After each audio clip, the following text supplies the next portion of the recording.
शुरू अल्लाह के नाम से जो बड़ा मेहरबान और निहायत रहम करने वाला है। एक अरब खातून और दो फकीर। दोस्तों, इस वीडियो में आगे बढ़ने से पहले अगर आप लोगों ने अभी तक हमारे YouTube चैनल औरत हब को सब्सक्राइब कर लें और साथ लगे बेल आइकन को भी प्रेस कर लें ताकि तवातुर के साथ हमारी वीडियोस आप तक पहुंच सकें। दोस्तों, एक अरब खातून और दो फकीर। ऐसा वाक़या कि आप भी बेख्तियार कहेंगे कि बेशक अल्लाह का फजल मांगने वाला ही कामयाब है। अरब में एक खातून थी, उसका नाम उम्मे जाफिर था। इंतहाई सखी थी, लोगों में ऐसे तकसीम करती थी कि दाएं को बाएं हाथ का पता ना चले। कुछ दिनों से वो एक रास्ते से गुजरने लगी। उसी रास्ते पर दो अंधे बैठे होते थे। ये दोनों सदाएं लगाते। एक की सदा होती, इलाही मुझे अपने फजलो करम से रोज़ी अता कर।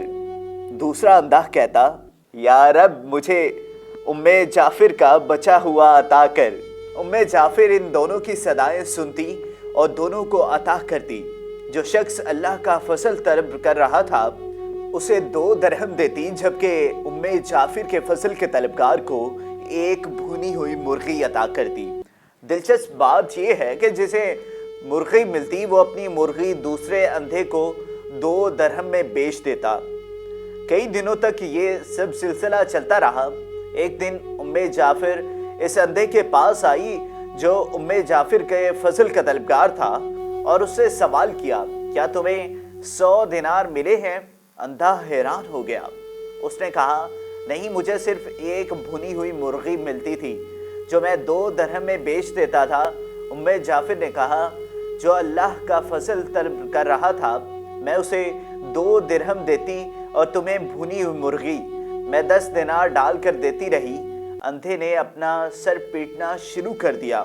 वो चीखने और चिल्लाने लगा, हाय मेरी कमबख्ती, काश मैं ऐसा ना करता, मैं मारा गया। उम्मे जाफिर ने कहा, यकीनन अल्लाह का फजल तलब करने वाला कामयाब है और इंसानों के फजल का तलबगार महरूम है। जो अल्लाह के फजल के सिवा दिगर रास्ते तलाश करते हैं उन्हें दुनिया में घाटा मिलता है और आखिरत में रुसवाई नसीब होती है। कम ही ऐसे लोग होंगे जो फाकों से मर जाते होंगे। इसके बावजूद इस दुनिया में ऐसों की कमी नहीं जो दरहम व दिनार की खातिर ईमान तक बेच देते हैं। दोस्तों, अगर आपको ये वीडियो पसंद आई हो तो इस वीडियो को लाइक करें, कमेंट करें और ज़्यादा से ज़्यादा शेयर करें।